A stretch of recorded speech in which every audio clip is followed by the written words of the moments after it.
ക്രിസ്തുദർശനം എന്ന ഈ പരിപാടിയിലേക്ക് ഷാലോം ടി വിയുടെ എല്ലാ പ്രേക്ഷകർക്കും സ്വാഗതം. സുവിശേഷ പ്രവർത്തകയായ മേരി ലീ വിലി എഴുതിയ ദ ഏൻഷ്യൻ്റ് റേജ്, പുരാതനമായ ക്രോധം എന്ന നോവലാണ് നമ്മൾ ഇന്ന് വിശകലനം ചെയ്യുന്നത്.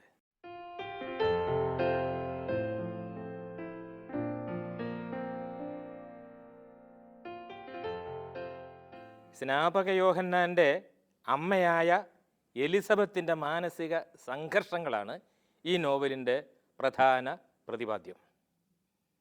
തൻ്റെ ഏക മകൻ നഷ്ടപ്പെട്ടതിൻ്റെ ദുഃഖം ക്രോധമായി പരിണമിക്കുകയാണ്. മക്കളില്ലാത്തതിൻ്റെ ദുഃഖം അനുഭവിച്ചിരുന്ന തനിക്ക് ദൈവം തന്ന മകനാണ് യോഹന്നാൻ. അവനെ അകാലത്ത് നഷ്ടപ്പെട്ടതിൻ്റെ ദുഃഖം, അത് മക്കൾ നഷ്ടപ്പെടുന്ന എല്ലാ അമ്മമാർക്കും ചിരപുരാതന കാലം മുതലേ ഉള്ള ഒരു ക്രോധമായതുകൊണ്ടായിരിക്കാം നോവലിസ്റ്റ് ഈ നോവലിന് ഏൻഷ്യൻ്റ് റേജ്, പുരാതനമായ ക്രോധം എന്ന് പേരിട്ടത്. അതിന് വേറെയും അർത്ഥങ്ങളുണ്ട്. ഇങ്ങനെ ദൈവത്തോട് പിണങ്ങിക്കഴിയുന്ന എലിസബത്തിനെ ആശ്വസിപ്പിക്കാൻ ചെല്ലുന്നത് ഏകമകൻ നഷ്ടപ്പെട്ട മറ്റൊരമ്മയാണ്, യേശുവിൻ്റെ അമ്മയായ കന്യാമറിയം. ഇവർ തമ്മിലുള്ള സംഭാഷണത്തിൻ്റെ രൂപത്തിലാണ് ഈ നോവൽ പുരോഗമിക്കുന്നത്. സ്നാപക യോഹന്നാൻ മരിച്ചു കഴിഞ്ഞ് 9 വർഷങ്ങൾ, അതിനുശേഷം ഒരു ദിവസം എലിസബത്തിനെ കാണാൻ എത്തുകയാണ് കന്യാമറിയം. അപ്പോൾ തൻ്റെ മകൻ്റെ ദുഃഖത്തിൽ അത് സൃഷ്ടിച്ച ആഘാതത്തിൽ നിന്ന് എലിസബത്ത് അപ്പോഴും കര കയറിയിട്ടില്ല. അവൾ ചോദിക്കുന്നത്, എനിക്കെന്തിനാണ് ദൈവം തന്നത് ഒരു മകനെ തിരിച്ചെടുക്കാനാണെങ്കിൽ? ഭർത്താവ് മരിച്ച ഭാര്യയെ വിധവ എന്ന് വിളിക്കും, പക്ഷെ മകൻ മരിച്ച ആരുമില്ലാത്ത ഒരു സ്ത്രീയെ എന്ത് വിളിക്കും? എനിക്കൊരു പേര് പോലുമില്ല എന്നാണ്. അപ്പോൾ മറിയം ചോദിക്കുന്നുണ്ട്, നിനക്കൊരു മകനെ ദൈവം തന്നില്ലേ? തന്നിട്ടെന്താണ്? അവനെ തിരിച്ചെടുത്തില്ലേ? എലിസബത്ത് തിരിച്ചു ചോദിച്ചു. മറിയം പറഞ്ഞു, അതങ്ങനെയാണ്. ഒരിക്കൽ ജനിച്ചാൽ മരിക്കണം, അതെല്ലാവരുടെയും വിധിയാണ്. യോഹന്നാനും മരിക്കും, യേശുവും മരിക്കും, നീയും മരിക്കും, ഞാനും മരിക്കും, എല്ലാവരും മരിക്കും. അത് മനുഷ്യനായി പിറന്നാലുള്ള വിധിയാണ്. പക്ഷേ ഇങ്ങനെയല്ല, എൻ്റെ മകൻ മരിച്ചതുപോലെയല്ല ഒരാൾ മരിക്കേണ്ടത്. അതാണ് എലിസബത്തിൻ്റെ. എലിസബത്ത് തൻ്റെ ഭൂതകാലത്തിലേക്ക് കടന്നു പോവുകയാണ്. 14 വയസ്സുള്ളപ്പോഴായിരുന്നു അവളുടെ വിവാഹം സക്രിയയുമായിട്ട്. സക്രിയ എന്നൊരു യുവ പുരോഹിതനാണ്. പക്ഷേ നീണ്ട 39 വർഷം മക്കളില്ലാതെ കഴിയേണ്ടി വന്നു എലിസബത്തിന്. യഹൂദ ആചാരപ്രകാരം 10 വർഷം ഭാര്യ പ്രസവിച്ചില്ലെങ്കിൽ അവളെ ഉപേക്ഷിച്ചിട്ട് ഭർത്താവിന് വേറൊരു കല്യാണം കഴിക്കാം. പക്ഷെ സക്കറിയ എന്തോ അത് ചെയ്തില്ല. അവർ സ്നേഹത്തോടെ കഴിഞ്ഞു. സക്കറിയ ഭക്തികാര്യങ്ങളിൽ മുഴുകി അങ്ങനെ ജീവിക്കുകയാണ്. അങ്ങനെ ഈ പുരോഹിത പദവിയിൽ നിന്ന് സക്കറിയ മെല്ലെ മെല്ലെ ഉയർന്നു. അങ്ങനെ 39 വർഷത്തിന് ശേഷം മഹാപുരോഹിതൻ എന്നുള്ള ഒരു സ്ഥാനം, സൻഹദ്രീം സംഘത്തിൻ്റെ തലവൻ, അത് റോമാ ചക്രവർത്തിയുടെ ഒരു നിയമനമാണത്.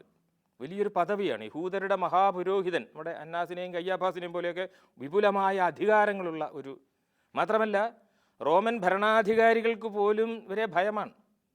കാരണം പലരും ഈ കുടുംബവാഴ്ച, ഒരാൾ പുരോഹിതനായ മക്കളെ പുരോഹിതരാക്കും. അങ്ങനെ കുടുംബവാഴ്ചയാണ്, അത് വലിയ അധികാര കേന്ദ്രീകരണമാണ്. ഒരുപക്ഷെ സക്കറിയായ്ക്ക് മക്കളില്ല എന്നുള്ള കാര്യം കൂടി അദ്ദേഹത്തിന് ആ സ്ഥാനം കിട്ടാനൊരു സഹായകമായിരിക്കാം. ഏതായാലും സക്കറിയ മഹാപുരോഹിതനായി സ്ഥാനമേറ്റു. എലിസബത്തിന് വലിയ സന്തോഷമുണ്ടായി. അദ്ദേഹത്തിന് ധരിക്കാനുള്ള വസ്ത്രങ്ങളൊക്കെ എലിസബത്ത് തന്നെയാണ് നെയ്തു കൊടുത്തത്. അപ്പോൾ എലിസബത്ത് വലിയ ഭക്തയുമാണ്.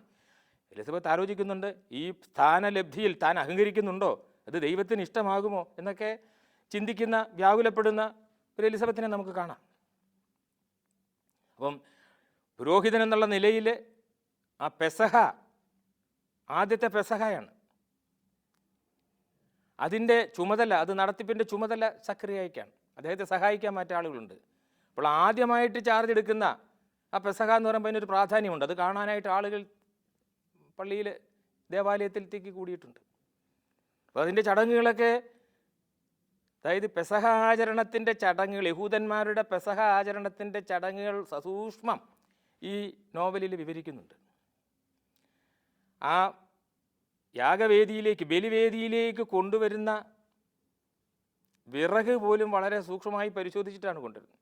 ഈ പുഴുകുത്തിയ തുളയുള്ള വിറകൊന്നും ഉപയോഗിക്കാൻ പാടില്ല, എല്ലാം പരിശുദ്ധമായിരിക്കണമെന്നാണ്. അവിടെ കൊണ്ടുവരുന്ന ബലി കഴിക്കാൻ കൊണ്ടുവരുന്ന ആടും അതുപോലെ തന്നെ മറ്റ് മൃഗങ്ങളുമൊക്കെ എല്ലാം ആദ്യ ഉണ്ടായതായിരിക്കണം, എല്ലാം വളരെ ഒരു പുള്ളിയോ പാണ്ടോ ഉള്ളതായിരിക്കാൻ പാടില്ല. അപ്പം അങ്ങനെയൊക്കെയുള്ള ലക്ഷണമൊത്ത ഒരു കാളക്കുട്ടനെയും 2 ആടുകളെയും അവിടെ ഒരുക്കി നിർത്തി സക്കറിയ ദേവാലയത്തിലെ കർമ്മങ്ങളൊക്കെ കഴിഞ്ഞ് വസ്ത്രം മാറി കുളിച്ച് വന്നിട്ടൊരു കത്തിയുമായി വന്ന് ഈ കാളക്കുട്ടൻ്റെ കഴുത്തറുത്തു. അപ്പോൾ അന്നാസ് ഒരു താലത്തിൽ ആ ചോര പിടിച്ചു. ഇത് പിന്നെ ഈ ബലിവേദി ശുദ്ധീകരിക്കാനൊക്കെ ഉപയോഗിക്കുന്നതാണ് ഈ ചോര. എന്നിട്ട് പ്രാർത്ഥനയോടുകൂടി ഈ ആടിൻ്റെ പുറത്ത് 2 ആടുകളെയും അവിടെ നിർത്തിയിട്ടുണ്ടായിരുന്നു. ഈ ആടുകളുടെ പുറത്ത് പിടിച്ചുകൊണ്ട് ഇങ്ങനെ പ്രാർത്ഥിച്ചു. അപ്പോൾ സങ്കല്പം എന്താണെന്ന് വെച്ച് കഴിഞ്ഞാൽ മനുഷ്യൻ്റെ പാപം മുഴുവൻ ഈ ആടിൻ്റെ പുറത്ത് കെട്ടിവെക്കുന്നു. എന്നിട്ട് ആടിനെ നഗരപരിധിക്ക് വെളിയിൽ കൊണ്ടുപോയി അറക്കുകയാണ് പതിവ്. അങ്ങനെയാണ് ഈ സ്കേപ്പ് ഗോട്ട് എന്ന് പറഞ്ഞ വാക്ക് തന്നെ ഉണ്ടാകും. ബലിയാട്, ഇത് മനുഷ്യൻ്റെ പാപത്തിൻ്റെ ആട് ബലിയാക്കി തീർക്കുകയാണ്. അപ്പം അങ്ങനെ ആടിനെ പുറത്ത് ഈ പാപം വെച്ച് കെട്ടി പുറത്ത് കൊണ്ടുപോയി കൊല്ലുന്നു എന്നുള്ളതാണ്, പാപം കളയുന്നു എന്നുള്ളത്. ആടിനെ കൊല്ലുമ്പോൾ ആ പാപം ഇല്ലാതാകുന്നു എന്നുള്ളതാണ് യഹൂദരുടെ ഒരു സങ്കല്പം. അപ്പം ഈ ചടങ്ങുകളുടെയൊക്കെ വളരെ സൂക്ഷ്മമായ വിവരണമുണ്ട്. അപ്പം അങ്ങനെ ആടിനെയൊക്കെ കൊണ്ടുപോയി അത് കഴിഞ്ഞിട്ട് വീണ്ടും സക്കറിയ കർട്ടനുള്ളിൽ മറിഞ്ഞിട്ട് തിരിച്ചു വരികയാണ്. തിരിച്ചു വരുമ്പോൾ ആളുകൾ ശ്രദ്ധിക്കുന്നുണ്ട്, അദ്ദേഹത്തിൻ്റെ മുഖത്തിന് അഭൗമമായൊരു തേജസ്സുണ്ട്, ഒരു തിളക്കം. അയാളും വന്ന് പുറത്തിറങ്ങി വന്ന് ബലിവേദിയുടെ അടുത്ത് വന്നു. എന്നിട്ട് അവിടെ പ്രാർത്ഥനകൾ ചൊല്ലേണ്ടതുണ്ട്, പക്ഷെ അയാൾക്ക് ശബ്ദമൊന്നും വരുന്നില്ല. അപ്പോൾ അന്നാസിനോടും തൻ്റെ സഹായിയായ നഥാനിയലിനോടും തൊണ്ടയെ കൈ ചൂണ്ടി എന്തോന്ന് പറഞ്ഞു. എന്നിട്ട് ബാക്കി കാര്യങ്ങൾ ചെയ്തു കൊള്ളാൻ പറഞ്ഞിട്ട് അവരെ ഏൽപ്പിച്ചിട്ട് സക്കറിയ ഉള്ളിലേക്ക് പോയി. സക്കറിയയുടെ സംസാരശേഷി നഷ്ടപ്പെട്ടിരുന്നു. പിന്നെയാണ് മനസ്സിലാകുന്നത് അദ്ദേഹത്തിന് പള്ളിക്കുള്ളിൽ വെച്ചൊരു ദർശനമുണ്ടായി. അത് തനിക്ക് ജനിക്കാനിരിക്കുന്ന കുട്ടിയെ സംബന്ധിച്ചാണ്. അപ്പോൾ സക്കറിയ ദൈവദൂതനോട് സംശയങ്ങൾ ചോദിച്ചു. അപ്പോൾ നിൻ്റെ സംശയം മാറുന്നത് വരെ നീ മൂകനായി പോകട്ടെ എന്ന് ശപിച്ചു. അതിൻ്റെ ഫലമായിട്ടാണ് അദ്ദേഹം മൂകനായിപ്പോയത്. അങ്ങനെ ദിവസങ്ങൾ കഴിഞ്ഞു. എലിസബത്ത് ഈ പറഞ്ഞത് പ്രകാരം, പ്രവചനത്തിൽ പറഞ്ഞ പ്രകാരം ഗർഭിണിയായി. അങ്ങനെ കുറച്ച് മാസങ്ങൾ കഴിഞ്ഞപ്പോൾ മറിയത്തിന് മംഗളവാർത്തയുണ്ടായി. ജോസഫിൻ്റെ ഭാര്യയായ, നസറത്തിലെ ജോസഫിൻ്റെ ഭാര്യയായ മറിയത്തിനും ഇതുപോലെ മംഗളവാർത്തയുണ്ടായി. ഇവർ കസിൻസ്. തൻ്റെ ഈ സന്തോഷ വാർത്ത എലിസബത്തിനെ അറിയിക്കാൻ വേണ്ടി മറിയം അവിടെ എത്തി. അപ്പോൾ ബൈബിളിൽ പറയുന്നത് പോലെ എലിസബത്തിൻ്റെ ഉദരത്തിൽ നിന്ന് ശിശു കുതിച്ച് ചാടിയെന്നാണ്. യോഹന്നാൻ. Peace be upon you, dear cousin.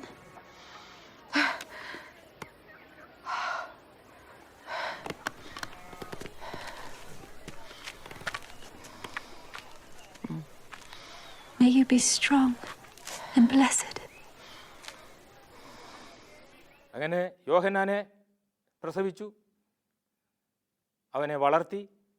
ചെറുപ്പം മുതലേ മതകാര്യങ്ങളിലെ അസാധാരണമായ താല്പര്യമുള്ള, കാരണം ഇവനൊരു പ്രവാചകനാകുമെന്നാണ് മാലാഖ ദൈവദൂതൻ സക്കറിയയോട് പറഞ്ഞിരുന്നത്. അപ്പം തനിക്കെന്താണ് പ്രവാചകൻ പ്രത്യക്ഷപ്പെടാത്തത് എന്ന് എലിസബത്ത് ആലോചിക്കുന്നുണ്ട്. മറിയത്തിന് പ്രത്യക്ഷപ്പെട്ടു, തൻ്റെ മുമ്പിൽ എന്താണ് പ്രത്യക്ഷപ്പെടാത്തതെന്നൊക്കെ. കാരണം ഇതിൻ്റെ ബുദ്ധിമുട്ട് മുഴുവൻ സഹിക്കുന്നത് താനാണ്. എന്നിട്ട് തനിക്കോട് ഒന്നും പ്രത്യക്ഷപ്പെടുന്നൊന്നുമില്ല എന്ന് പരിഭവം പറയുന്നുണ്ട് എലിസബത്ത്.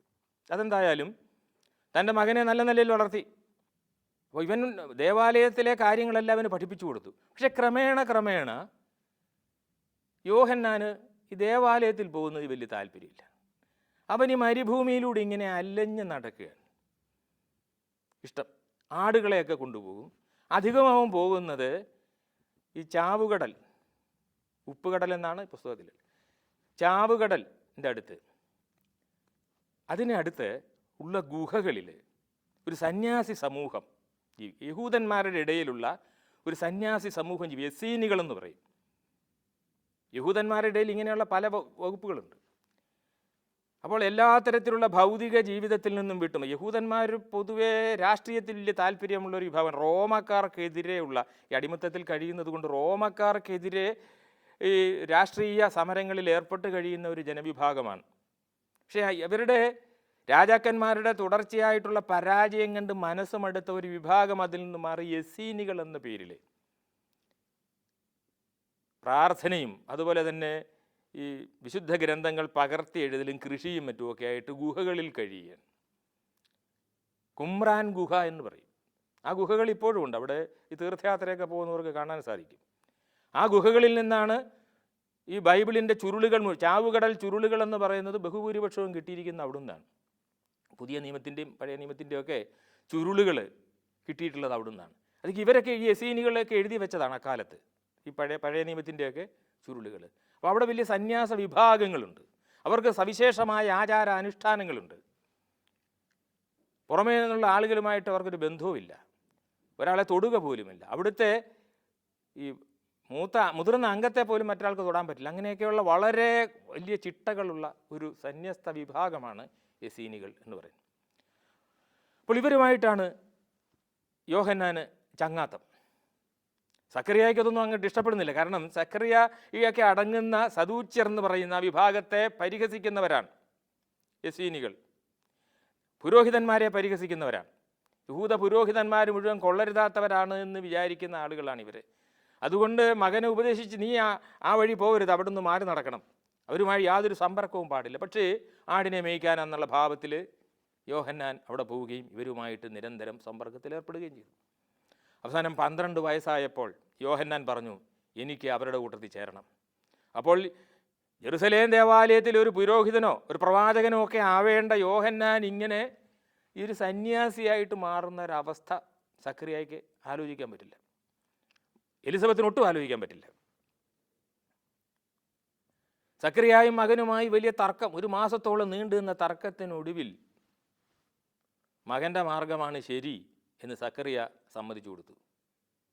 സക്കറിയ പറഞ്ഞു, ദൈവത്തിൻ്റെ നിശ്ചയം എന്താണെന്ന് നമുക്ക് നിശ്ചയിക്കാൻ ഒക്കില്ല.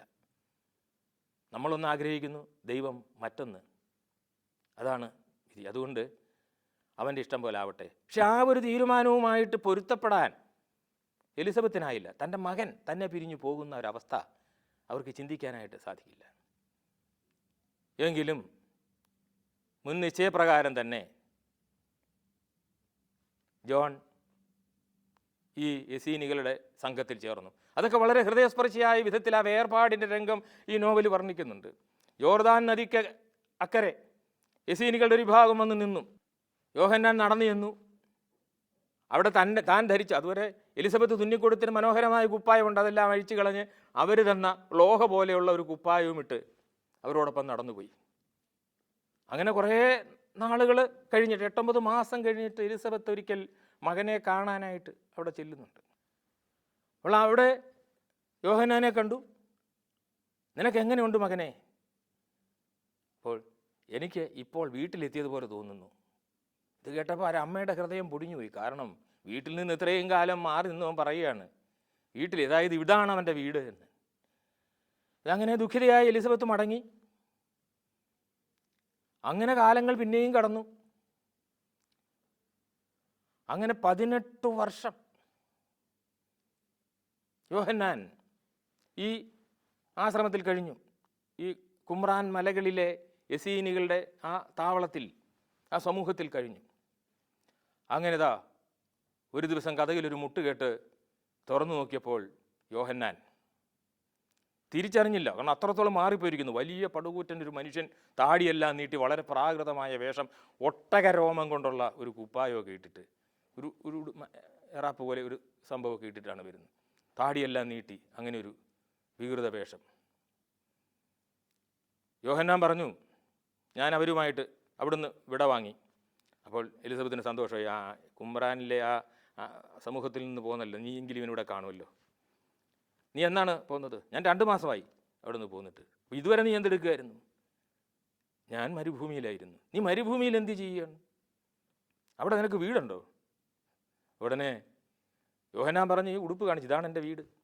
ആമയുടെ പുറന്തോട് പോലെ ഇതാണ് എൻ്റെ വീട്. പിന്നെ നിനക്ക് ഭക്ഷണം എന്താണ്? ഭക്ഷണം അവിടെ കാട്ടുതേനുണ്ട്, ചില ഇതെല്ലാം പഴങ്ങളുണ്ട്, വെട്ടുക്കിളികളുണ്ട്. ഇതൊക്കെ മതി. തേനൊക്കെ ഞാൻ കണ്ടുവച്ചിട്ടുണ്ട്. നിനക്കെന്താ ഇവിടെ വന്ന് ജീവിച്ചുകൂടെ? മരുഭൂമി എന്തിനാണ് നിനക്ക്? അപ്പോൾ പറഞ്ഞു, മരുഭൂമിയുടെ നിശബ്ദത അത് കേൾക്കാനാണ്. പറഞ്ഞു, ഇത്രയും കാലമായിട്ടും ദൈവം നിന്നോട് വല്ലതും പറഞ്ഞോ? ദൈവം അങ്ങനെ എന്നോട് പറയുകയല്ല. മരുഭൂമിയുടെ നിശബ്ദത ശ്രദ്ധിച്ചുകൊണ്ടിരിക്കുമ്പോൾ എനിക്ക് കാര്യങ്ങൾ ദൈവം വെളിപ്പെടുത്തി തരികയാണ്. അതുകൊണ്ട് ഞാൻ നാളെ പോകും. ഏതായാലും അന്നവിടെ കഴിഞ്ഞു. പിറ്റേ ദിവസം യോഹന്നാൻ വീണ്ടും മരുഭൂമിയിലേക്ക് പോയി.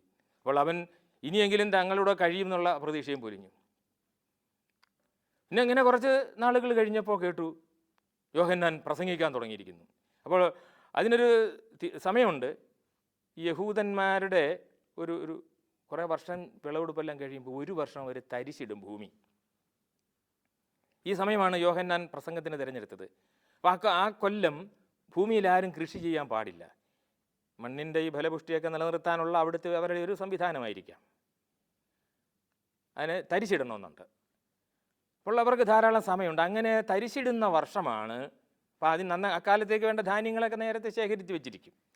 ആ തരിശിടുന്ന വർഷമാണ് യോഹന്നാൻ പ്രഭാഷണം ആരംഭിക്കുന്നത്. ഏതാണ്ട് 30 വയസ്സ് പ്രായമുണ്ട് യോഹന്നാൻ. മാത്രമല്ല ജ്ഞാനസ്നാനം കൊടുക്കുന്നുണ്ട്. യോർദാൻ നദിയിൽ വന്നിട്ട് അപ്പം ഇതെല്ലാം കേട്ടിട്ട് ആൾക്കാരെല്ലാം യോഹന്നാനെ കാണാനായിട്ട് പോവുകയാണ്. ഇത് കേട്ട് സക്കറിയായും എലിസബത്തും പോയി. അപ്പോൾ അവിടെ വരുന്നവരുടെ നേരെ ഇങ്ങനെ അവരെ ഈ വെള്ളം കൊണ്ട് യോർദാൻ നദിയിലെ വെള്ളം കോരി ഒഴിച്ച് ജ്ഞാനസ്നാനം ചെയ്യുന്ന കാഴ്ച. മാത്രമല്ല അവരോട് സംസാരിക്കുന്നുണ്ട്, പാപത്തിൽ നിന്ന് ഒഴിഞ്ഞു പോകാൻ വേണ്ടിയിട്ട്, പശ്ചാത്തപിക്കാൻ. മാത്രമല്ല മിശിഹ വരുന്നുണ്ട്. മിശിഹായ്ക്ക് വഴിയൊരുക്കുക എന്നുള്ളതാണ് തൻ്റെ ദൗത്യം. രക്ഷകൻ വരുന്നുണ്ട്. യഹൂദ ജനതയെ അവരുടെ കഷ്ടതകളിൽ നിന്ന് രക്ഷിക്കാൻ രക്ഷകൻ വരുന്നുണ്ട്. ആ രക്ഷകൻ്റെ വഴിയൊരുക്കാൻ വേണ്ടിയാണ്, അതാണ് തൻ്റെ ദൗത്യം എന്ന് യോഹന്നാൻ അവരോട് സംസാരിച്ചു. പാപങ്ങളിൽ നിന്നുള്ള മോചനം എന്ന നിലയിലാണ് ഈ ജ്ഞാനസ്നാനം. പണ്ട് യഹൂദന്മാരുടെ ഇടയിൽ ആടിൻ്റെ പുറത്ത് ഈ പാപം വെച്ച് കെട്ടി കൊണ്ട് കളയുന്നതിന് പകരം കഴുകിക്കളയുക എന്നാണ് രീതി. സക്കറിയ ചെന്ന് ജ്ഞാനസ്നാനം സ്വീകരിച്ചു. എലിസബത്ത് സ്വീകരിച്ചില്ല. പിന്നെ ആട്ടെന്ന് വെച്ച് ഈ തിരക്ക് കണ്ടപ്പോൾ എലിസബത്ത് മാറി നിന്നു. സക്കറിയ യോഹന്നാനിൽ നിന്ന് ജ്ഞാനസ്നാനം സ്വീകരിച്ചു. അങ്ങനെ ഇരിക്കെ കുറേ യഹൂദ പുരോഹിതന്മാരവിടെ വന്നു. അപ്പോൾ യോഹന്നാൻ അവരെ നേരെ കൈ ചൂണ്ടിക്കൊണ്ട് പറഞ്ഞു, അണലികളുടെ സന്താനമേ, നിങ്ങളെ പശ്ചാത്തപിക്കുക. യഹൂദ പുരോഹിതന്മാരെ ധാരാളം ശകാരിച്ചു യോഹന്നാൻ. അതുകൊണ്ട് അവരെല്ലാം ക്ഷുഭിതരായി മടങ്ങിപ്പോയി. അങ്ങനെ ഇരിക്കെ ഒരു ദിവസം യേശു വന്നു യോഹന്നാനിൽ നിന്നും ജ്ഞാനസ്നാനം സ്വീകരിച്ചു. അപ്പോൾ ഇവിടെ ഒരു സംശയം തോന്നാം, കളങ്കമില്ലാത്തവൻ എന്തിനാണ് ഈ പാപം കഴുകിക്കളയുന്ന ജ്ഞാനസ്നാനം സ്വീകരിച്ചു? അപ്പോൾ അതിനുള്ള വ്യാഖ്യാനം യോഹന്നാൻ്റെ പദ്ധതികളിലോടുള്ള ആ ഒരു ഐക്യദാർഢ്യം, അതിലുള്ള ഒരു സഹകരണം പ്രകടിപ്പിക്കുകയായിരുന്നു യേശു എന്നാണ്. അങ്ങനെ യേശു അപ്പോഴാണ് നേരത്തെ നമ്മൾ ബൈബിളിലൊക്കെ വായിക്കുന്ന അശരീരി. പക്ഷേ ഈ അശരീരി യോഹന്നാനും യേശുവും മാത്രമാണ് കേട്ടത്. ഇവിടെ കേടുന്ന എലിസബത്ത് കേട്ടില്ല. അതിൽ എലിസബത്തിന് പരാതിയുണ്ട്. കാരണം ഈ അശരീരി എന്നെല്ലാം പറയുന്നത് ആകാശത്തിൽ, അത് ആ വിശ്വാസമുള്ളവൻ്റെ ഹൃദയാകാശത്തിലാണ്. അങ്ങനെയൊരു വ്യാഖ്യാനം ഈ ഗ്രന്ഥത്തിൽ നൽകുന്നത് പോലെ തോന്നുന്നുണ്ട്. ഏതായാലും യോഹന്നാൻ കേട്ടു, യേശുവും കേട്ടു, എലിസബത്ത് കേട്ടുമില്ല എന്നാണ് എലിസബത്ത് പറയുന്നത്. അങ്ങനെ യോഹന്നാൻ ഇനിയും വീട്ടിൽ വരുമെന്നാണ്, പെസഹ ഭക്ഷിക്കാനൊക്കെ വരുമെന്ന് ഇങ്ങനെ പ്രതീക്ഷിച്ചിരിക്കുകയാണ്. യോഹന്നാനിൽ നിന്ന് ജ്ഞാനസ്നാനം സ്വീകരിക്കണമെന്ന് എലിസബത്തിന് ആഗ്രഹമുണ്ട്. അങ്ങനെ പ്രതീക്ഷിച്ചിരിക്കുമ്പോൾ ഒരു ദിവസം യോഹന്നാനെ കാണാനായിട്ട് പോവുകയാണ് എലിസബത്ത്. അപ്പോൾ ഒരു കുട്ടിയും അമ്മയും കുട്ടിയൊക്കെ അടങ്ങുന്ന ഒരു സംഘം എതിരെ വരുന്നുണ്ട്. അവർ എലിസബത്തിനോട് പറഞ്ഞു, ഇനിയും യോഹന്നാനെ കാണാനാണ് അങ്ങോട്ട് പോകേണ്ടത്. അതെന്താ കാര്യം? അദ്ദേഹത്തെ അറസ്റ്റ് ചെയ്തുകൊണ്ടുപോയി. ഹെറോദോസിൻ്റെ പട്ടാളക്കാർ വന്ന് അറസ്റ്റ് ചെയ്തുകൊണ്ടുപോയി. അതെന്തിനാ? ഹെറോദ്യയുമായുള്ള അദ്ദേഹത്തിൻ്റെ വിവാഹത്തെ സംബന്ധിച്ച് വിമർശിച്ച് യോഹന്നാൻ സംസാരിച്ചതുകൊണ്ടാണ്. അപ്പോൾ ആകെ പരിഭ്രാന്ത ചിത്തയായി. അപ്പോൾ എവിടെയാണ് താമസിപ്പിച്ചിരിക്കുന്നത് എന്ന് അന്വേഷിച്ചു. യോഹന്നാൻ്റെ ചില ശിഷ്യന്മാരെയൊക്കെ സംഘടിപ്പിച്ച് ഒരു കഴുതപ്പുറത്ത് കയറി, കാരണം ആ കോട്ടയിൽ എത്തുക എന്ന് പറയുന്നത് വലിയ ബുദ്ധിമുട്ടാണ്. ആ കഴുതപ്പുറത്ത് കയറി എലിസബത്ത് പോയി മകനെ കണ്ടു. അതെന്ന് പറഞ്ഞ് പേടിക്കാനൊന്നുമില്ല, ഇന്നലെയും ഹെറോദോസ് നേരിട്ട് വന്ന് എന്നോട് സംസാരിച്ചു, എനിക്ക് കുഴപ്പമൊന്നുമില്ല. അപ്പോൾ യോഹന്നാനെ ജയിലിൽ നിന്ന് ഇറക്കാൻ ഉള്ള ശ്രമത്തിൽ ഏർപ്പെടുകയാണ് പിന്നീട്. ഈ സമയത്ത് സക്കറിയ മരിച്ചിരുന്നു. ഈ സമയത്ത് എലിസബത്ത് താമസം ഈ ചാവുകടലിന് അടുത്തുള്ള ഒരു സ്ഥലത്തേക്ക്, തൻ്റെ സഹോദരൻ അവിടെ ബെഞ്ചമിൻ അവിടെ ഈ കുമ്രാൻ മലകൾക്കടുത്ത് താമസിക്കുന്നുണ്ട്, അങ്ങോട്ട് മാറ്റിയിരുന്നു. അപ്പോൾ ആ സമയത്ത് സക്കറിയ മരിക്കുകയും ചെയ്തു. സക്കറിയയുടെ ശവകുടീരത്തിനടുത്തും ഈ നദിക്കരയിലുമായിട്ട് എലിസബത്ത് ഇങ്ങനെ കഴിയുന്ന അവസരത്തിലാണ് സ്നാപകൻ്റെ അറസ്റ്റ് ഉണ്ടായത്. അപ്പോൾ യോഹന്നാനെ മോചിപ്പിക്കാൻ വേണ്ടിയിട്ട് എലിസബത്ത് പലരുടെയും കാലി എന്ന് പിടിച്ചു, പക്ഷെ ആരും സഹായിക്കുന്നില്ല. അങ്ങനെ വളരെ കഷ്ടപ്പെട്ട് എലിസബത്ത് ഒരു കഴുതപ്പുറത്ത് കയറി ജെറുസലേം ദേവാലയത്തിലേക്ക് പോവുകയാണ് കയ്യപ്പാസിനെ കാണാൻ വേണ്ടിയിട്ട്. ഒന്നുമല്ലെങ്കിലും നേരത്തെ അവിടുത്തെ മഹാപുരോഹിതനായിരുന്ന ആളാണല്ലോ സക്കറിയയുടെ മകനെ ജയിലിൽ നിന്ന് ഇറങ്ങാൻ കയ്യപ്പാസ് സഹായിക്കും എന്നായിരുന്നു എലിസബത്തിൻ്റെ പ്രതീക്ഷ. പോകുന്ന വഴിക്ക് നഥാനിയലിനെയും കണ്ടു, സക്കറിയയുടെ അസിസ്റ്റൻ്റ് ആയിരുന്ന നഥാനിയലിനെയും കണ്ടു. നഥാനിയലിനോട് പറഞ്ഞു, ഇങ്ങനെ കയ്യാപ്പാസിനോട് പറഞ്ഞ് എങ്ങനെയെങ്കിലും ഹെറോദിനോട് പറയിച്ച് ജോണിനെ ഒന്ന് ഇറക്കിത്തരണം. നഥാനിയൽ പറഞ്ഞു, ഞാൻ പോയി നോക്കാം. കുറേ നേരം കഴിഞ്ഞ് നഥാനിയൽ മടങ്ങി വന്നു, പറഞ്ഞു കയ്യാപ്പാസിന് ആരെയും കാണുകയും വേണ്ട, ഒന്നും വേണ്ട, ഇക്കാര്യത്തിൽ ഇടപെടുകയുമില്ല. കാരണം യഹൂദ പുരോഹിതന്മാരെ മുഴുവൻ അണലികളുടെ സന്താനങ്ങളെന്ന് വിളിച്ച ഒരാളെ അധിക്ഷേപിച്ച ആൾക്ക് വേണ്ടി ഒന്നും ചെയ്യുന്നില്ല. അങ്ങനെ നിരാശയായിട്ട് എലിസബത്ത് മടങ്ങി പോന്നു. ഒരു ദിവസം യോഹന്നാൻ്റെ കുറേ ശിഷ്യന്മാർ യേശുവിനെ കാണാനായിട്ട് പോകുന്നതായിട്ട് എലിസബത്ത് മനസ്സിലാക്കി. അപ്പോൾ എന്തിനാണ് പോകുന്നത്? അപ്പം ശിഷ്യന്മാർ പറഞ്ഞു, യോഹന്നാൻ ഒരു ചോദ്യം ചോദിക്കുന്നുണ്ട്, അത് എന്തിനാണ് യേശു പുറജാതിക്കാരുടെ ഇടയിൽ പ്രവർത്തിക്കുന്നത് എന്ന്. അപ്പോൾ അതിൻ്റെ ഒരു ഉത്തരം തേടാൻ പോവുകയാണ്. അപ്പോൾ എലിസബത്ത് പറഞ്ഞു, അങ്ങനെയാണെങ്കിൽ എനിക്കും ഒരു ചോദ്യം ചോദിക്കാനുണ്ട്. എന്തുകൊണ്ടാണ് യേശു വന്ന് യോഹന്നാനെ ജയിലിൽ നിന്ന് മോചിപ്പിക്കാത്തത്? അതും കൂടെ നിങ്ങളൊന്ന് ചോദിക്കണം. ആട്ടെ, ഞങ്ങൾ ചോദിക്കാമെന്ന് പറഞ്ഞ് അവർ പോയി. 1-2 ദിവസം കഴിഞ്ഞപ്പോൾ അവർ മടങ്ങി വന്നു. പിന്നെ എലിസബത്ത് ചോദിച്ചു, നിങ്ങൾ ചോദിച്ചോ? ഇല്ല, ഞങ്ങൾ ചോദിച്ചില്ല, ഞങ്ങൾ ചെന്നപ്പോൾ അദ്ദേഹം തിരക്കിലായിരുന്നു. അദ്ദേഹം ഒരു കഥ പറഞ്ഞുകൊണ്ടിരിക്കുകയായിരുന്നു. പെട്ടെന്ന് ഒരാൾ വന്ന് വിളിച്ചു, എൻ്റെ മകൾക്ക് അസുഖം കൂടുതലാണ് എന്ന് പറഞ്ഞ് വിളിച്ചുകൊണ്ട് പോയി. ചെന്നപ്പോഴേക്കും ആ കുട്ടി മരിച്ചു പോയിരുന്നു. ആ കുട്ടിയെ യേശു ജീവിപ്പിക്കുന്നത് ഞങ്ങൾ കണ്ടു. ആ യാത്രക്കിടയിൽ തന്നെ രക്തസ്രാവം കൊണ്ട് വർഷങ്ങളായി കഷ്ടപ്പെട്ടിരുന്നൊരു സ്ത്രീ ഒരു സ്പർശം കൊണ്ട് സുഖപ്പെടുന്നതും ഞങ്ങൾ കണ്ടു. ഇതെല്ലാം കണ്ടു കഴിഞ്ഞപ്പോൾ പിന്നെ അവനോടൊന്നും ചോദിക്കാൻ ഞങ്ങൾക്ക് തോന്നിയില്ല. അപ്പോൾ ഞാൻ പറഞ്ഞു വിട്ട ചോദ്യമോ, യോഹന്നാനെ മോചിപ്പിക്കാത്തത് എന്താണെന്ന് ചോദിച്ചോ? ഇല്ല, അത് ചോദിക്കാൻ ഞങ്ങൾ മറന്നുപോയി. അങ്ങനെ ആ അധ്യായോടെ അവസാനിച്ചു. പിറ്റേന്ന് കാലത്ത് വെളുപ്പിന് ഇവരുടെ മുറിയിൽ വന്ന് ശിഷ്യന്മാർ മുട്ടി പറഞ്ഞു, യോഹന്നാൻ വധിക്കപ്പെട്ടു. ആ ഞെട്ടൽ അത് ഉൾക്കൊള്ളാനായില്ല. കാരണം അദ്ദേഹം രക്ഷപ്പെടുമെന്നാണ് എലിസബത്ത് ധരിച്ചിരുന്നത്. കാരണം ഈ ഹെറോദോസ് ഇടയ്ക്കിടയ്ക്ക് ചെന്ന് യോഹന്നാനെ കാണുകയും, ഹെറോദോസിന് യോഹന്നാനോട് വലിയ ബഹുമാനമാണ്, ഭയവുമുണ്ട്. അദ്ദേഹം വലിയൊരു പ്രവാചകനാണെന്നും സംസാരിച്ചാൽ കൊള്ളാമെന്നൊക്കെ ഹെറോദോസ് പറഞ്ഞപ്പോൾ ആ ഒരു പ്രതീക്ഷയുണ്ടായിരുന്നു എലിസബത്തിന്. പക്ഷേ എന്താണ് വധിക്കപ്പെടാൻ കാരണം ഇതാണ്, ഈ ജ്യേഷ്ഠൻ്റെ ഭാര്യയെ വിവാഹം കഴിച്ചു, സഹോദരൻ്റെ ഭാര്യയെ വിവാഹം കഴിച്ചതിൽ, ഹെറോദിയെ വിവാഹം കഴിച്ചതിൽ ഉള്ള അതൃപ്തി, അത് ഹെറോദിയയ്ക്ക് അത് വലിയ മാനക്കേടായി. അവിടെ ഒരു നൃത്തപരിപാടി നടന്നു. നൃത്തപരിപാടിയിൽ വെച്ച് ഹെറോദിയയുടെ മകളായ സലോമി ആവശ്യപ്പെട്ടത് യോഹന്നാൻ്റെ ശിരസാണ്. അങ്ങനെ ശിരസ് വെട്ടി താലത്തിൽ വെച്ച് സലോമിക്ക് കൊടുത്തു. അങ്ങനെ ശിഷ്യന്മാരെ തലയില്ലാത്ത ശരീരം ചുമന്ന് യോർദാൻ നദികര കടത്തി ഇക്കരെ കൊണ്ടുവന്ന് സക്കറിയായുടെ ശവകുടീരത്തിനടുത്ത് സംസ്കരിച്ചു. ഇതും കൂടെ കേട്ടപ്പോഴേക്കും ഈ എലിസബത്തിൻ്റെ സമനില തെറ്റി. പിന്നെ ആ ഒരു മാനസികാവസ്ഥയിലാണ്. ദൈവത്തെ എല്ലാവരോടും വെറുപ്പായി തീർന്നു എലിസബത്തിന്. അപ്പോൾ ഈ തൻ്റെ മകൻ്റെയും ഭർത്താവിൻ്റെയും ശവകുടീരത്തിനടുത്ത് പോയിരിക്കും. അങ്ങനെ പെസഹ വന്നു. പെസഹ ആചരിക്കുന്നതിൻ്റെ ഇടയ്ക്ക് നിന്ന് എലിസബത്ത് ഓടിപ്പോയി. ഒരു ഭ്രാന്തമായിട്ടുള്ള ഒരവസ്ഥ. തൻ്റെ പഴയ വീട്ടിലേക്ക് ഓടിപ്പോയി ആൾക്കാർ രാത്രി ചെന്ന് തെരഞ്ഞു പിടിച്ച് കൊണ്ടുവരുന്നു. ഇങ്ങനെ ഒരു ഉത്ഭ്രാന്തമായ അവസ്ഥയിൽ എലിസബത്ത് കഴിയുന്ന അവസരത്തിലാണ് യേശുവിൻ്റെ അമ്മയായ മറിയം എലിസബത്തിനെ കാണാനെത്തുന്നത്. അപ്പോൾ ഇവരുടെ സംഭാഷണത്തിനിടയിൽ രണ്ടുപേരുടെയും മരണത്തെപ്പറ്റി സംസാരിക്കുന്നുണ്ട്. അപ്പം മറിയം പറഞ്ഞു, ആ മരണത്തിൽ അങ്ങനെ ഉത്കണ്ഠപ്പെടേണ്ടതില്ല. അവരുടെ മരണം അവർ സന്തോഷത്തോടെ സ്വീകരിച്ചതാണ്. എൻ്റെ മകൻ്റെയും എലിസബത്തിൻ്റെ മകൻ്റെയും മരണം അവർ സന്തോഷത്തോടെ സ്വീകരിച്ചതാണ്. അത് ദൈവത്തിൻ്റെ നിയോഗമാണ്. അവരത് സന്തോഷത്തോടെ സ്വീകരിച്ചതാണ്. അത് ദൈവവുമായിട്ടുള്ള ഐക്യമാണ്. നമ്മെ സംബന്ധിച്ച്, വിശ്വാസികളെ സംബന്ധിച്ച് മരണമെന്ന് പറയുന്നത് ദൈവവുമായിട്ടുള്ള ഐക്യമാണ്. അതിൽ നമ്മൾ ദുഃഖിക്കേണ്ട ആവശ്യമില്ല, ആരോടും ദേഷ്യപ്പെടേണ്ട കാര്യമില്ല. അപ്പോൾ എലിസബത്ത് ചോദിച്ചു, അങ്ങനെയാണെങ്കിൽ എന്തുകൊണ്ടാണ് യേശു മരിച്ചവരെ ജീവിപ്പിച്ചത്? അപ്പോൾ മറിയം പറഞ്ഞു, അത് യേശു ഒരു അത്ഭുതവും ഒരു സമൂഹത്തിന് മൊത്തമായി ചെയ്തിട്ടില്ല. ആരെങ്കിലും ദുഃഖിതരായ 1-2 പേർക്ക് മാത്രമേ ഇങ്ങനെ അത്ഭുതം വഴി ജീവിപ്പിക്കലോ അല്ലെങ്കിൽ രോഗശാന്തി കൊടുക്കലോ ചെയ്തിട്ടുള്ളൂ. വ്യക്തികളെ ശ്രദ്ധിക്കാൻ വേണ്ടിയിട്ടാണ്. ഒരു സമൂഹത്തോട് ഒന്നായിട്ടൊരു അത്ഭുതവും യേശു ചെയ്തിട്ടില്ല എന്ന് പറയും. വ്യക്തിപരമായിട്ടുള്ളൊരു പരിഗണന മാത്രമാണ്, അതിനെ മറ്റു തരത്തിൽ ധരിക്കേണ്ടതില്ല എന്ന് പറയും. ഇന്നുവരെ യേശു എന്നെ കാണാൻ വന്നിട്ടില്ലല്ലോ, പരാതി പറഞ്ഞു എലിസബത്ത്. ഇത്രയും കാലമായിട്ട് യേശു എന്നെ കാണാൻ വന്നിട്ടില്ല. അപ്പോൾ മറിയം പറഞ്ഞു, യേശു ആദ്യം കാണാൻ വന്നത് എലിസബത്തിനെയാണ്. അതെപ്പോൾ? മംഗളവാർത്ത കേട്ട് ഞാൻ ഗർഭിണിയായ വിവരം അറിയിക്കാനായിട്ട് എലിസബത്തിനെ കാണാൻ വന്നുവല്ലോ. അപ്പോൾ എൻ്റെ ഉദരത്തിൽ യേശു ഉണ്ടായിരുന്നു.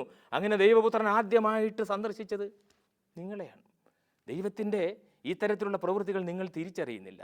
ദൈവത്തിൻ്റെ നിയോഗങ്ങളെപ്പറ്റി നിങ്ങൾ തിരിച്ചറിയുന്നില്ല. അപ്പോൾ അതാണ് ദൈവത്തിൻ്റെ ആ പദ്ധതി മനസ്സിലാവാത്തത് കൊണ്ടാണ് എലിസബത്ത് ഈ ക്രോധം, റേജ് വെച്ച് പുലർത്തുന്നത് എന്ന് മറിയം ഉപദേശിക്കുകയാണ്. അങ്ങനെ എലിസബത്തിൻ്റെ ആ ക്രോധം ഒരു പരിധിവരെ കുറയ്ക്കുവാനും ആ ദുഃഖം ഏറ്റെടുക്കുവാനും ശ്രമിക്കുന്ന ഒരു മറിയത്തിനെയാണ് നമ്മൾ കാണുന്നത് ഈ നോവലിൽ. അപ്പോൾ ഒരു 90-ാം വയസ്സിൽ, എലിസബത്തിൻ്റെ 90-ാം വയസ്സാണ്. ഇതിന് കഴിഞ്ഞിട്ട് അധികം വൈകാതെ എലിസബത്ത് മരിക്കുകയാണ്. അപ്പോൾ ആ 90-ാം വയസ്സിലും തൻ്റെ മക്കളോടുള്ള സ്നേഹം, ഭ്രാന്തമായ സ്നേഹം, അതാണ് എലിസബത്ത് കാണിക്കുന്നത്. എക്കാലത്തെ അമ്മമാരുടെ ഒരു സ്നേഹമാണ്. പക്ഷെ അത് ദൈവത്തിൻ്റെ പദ്ധതിയുമായിട്ട് അതൊരു ദൈവത്തിൻ്റെ പദ്ധതിയായി ഈ കാര്യങ്ങളെ കാണാനുള്ള വിവേകതയാണ്, അന്ധമായിട്ടുള്ള ആ സ്നേഹം കൊണ്ട് എലിസബത്തിന് നഷ്ടപ്പെട്ടത്. പക്ഷേ മറിയം അത് ദൈവത്തിൻ്റെ പദ്ധതിയാണെന്ന് തിരിച്ചറിയുകയും അത് സ്വീകരിക്കുക, ആക്സെപ്റ്റ് ചെയ്യുക എന്നുള്ളതൊരു വിശ്വാസിയുടെ, ദൈവത്തിൻ്റെ നിയോഗങ്ങൾ സന്തോഷപൂർവ്വം സ്വീകരിക്കുക എന്നുള്ളത് ഒരു വിശ്വാസിയുടെ അത്യാവശ്യ കടമയാണെന്ന് തിരിച്ചറിയുകയും ആ നേരത്തിൽ എലിസബത്തിനെ ഉപദേശിക്കുകയും ചെയ്യുകയാണ്. അങ്ങനെ എലിസബത്തിനെ ആശ്വസിപ്പിക്കാൻ ശ്രമിച്ചുകൊണ്ട് യാത്രയാകുന്ന മറിയം, ആ മറിയം അങ്ങനെ ഒരു കഴുതപ്പുറത്ത് വിദൂരത്തിലെ മരുഭൂമിയിലൂടെ അപ്രത്യക്ഷമാകുന്ന ഒരു രംഗത്തോടു കൂടിയാണ് ഈ എലിസബത്തിൻ്റെ ദുഃഖവും ക്രോധവും ഏറ്റുവാങ്ങി യേശു മനുഷ്യവംശത്തിൻ്റെ പാപം ഏറ്റുവാങ്ങിയതുപോലെ എലിസബത്തിൻ്റെ ക്രോധവും ദുഃഖവും ഏറ്റുവാങ്ങി മറിയം യാത്രയാവുന്ന ദൃശ്യത്തോടു കൂടിയാണ് ഈ നോവൽ അവസാനിക്കുന്നത്. ഇവിടെ രസകരമായൊരു കാര്യമുണ്ട്. 2 അമ്മമാരെയാണ് ഇവിടെ അവതരിപ്പിക്കുന്നത്. ഈ 2 അമ്മമാർക്കും തമ്മിലൊരു പാരസ്പര്യം ഉള്ളത്. എലിസബത്ത് പഴയ നിയമത്തിൻ്റെ പ്രതീകവും യേശുവിൻ്റെ അമ്മയായ കന്യാ മറിയം പുതിയ നിയമത്തിൻ്റെ പ്രതീകവുമാണ്. അതായത് പഴയ നിയമത്തിലെയും പുതിയ നിയമത്തിലെയും കാഴ്ചപ്പാടുകൾ തമ്മിൽ, ഇപ്പോൾ കണ്ണിന് കണ്ണ് പല്ലിന് പല്ല് എന്നുള്ള ആ ഒരു ക്രോധത്തിൻ്റെ ഭാഷയിൽ നിന്ന് മനുഷ്യനെ സ്നേഹിക്കുന്ന ഒരു ഭാഷയിലേക്കുള്ള മാറ്റമാണല്ലോ നമ്മൾ പുതിയ നിയമം എന്ന് പറയുന്നത്. അപ്പോൾ എലിസബത്തിൻ്റെ പ്രവൃത്തിയിൽ ആ പഴയ നിയമത്തിൻ്റെ സ്വാധീനവും മറിയത്തിൻ്റെ പ്രവൃത്തിയില്ലേ ആ പുതിയ നിയമത്തിൻ്റെ സ്വാധീനവും, അങ്ങനെ ഈ 2 കാഴ്ചപ്പാടുകളെ അടുത്തടുത്ത് കാണാൻ വേണ്ടി കാണിച്ചു തരുന്ന വളരെ മനോഹരമായൊരു നോവലാണ് ഏൻഷ്യൻ്റ് റേജ് എന്ന് പറയുന്ന ഈ നോവൽ. ക്രിസ്തുദർശനവുമായി ബന്ധപ്പെട്ട മറ്റൊരു കൃതിയുമായി അടുത്തയാഴ്ച വീണ്ടും കാണാം. നമസ്കാരം.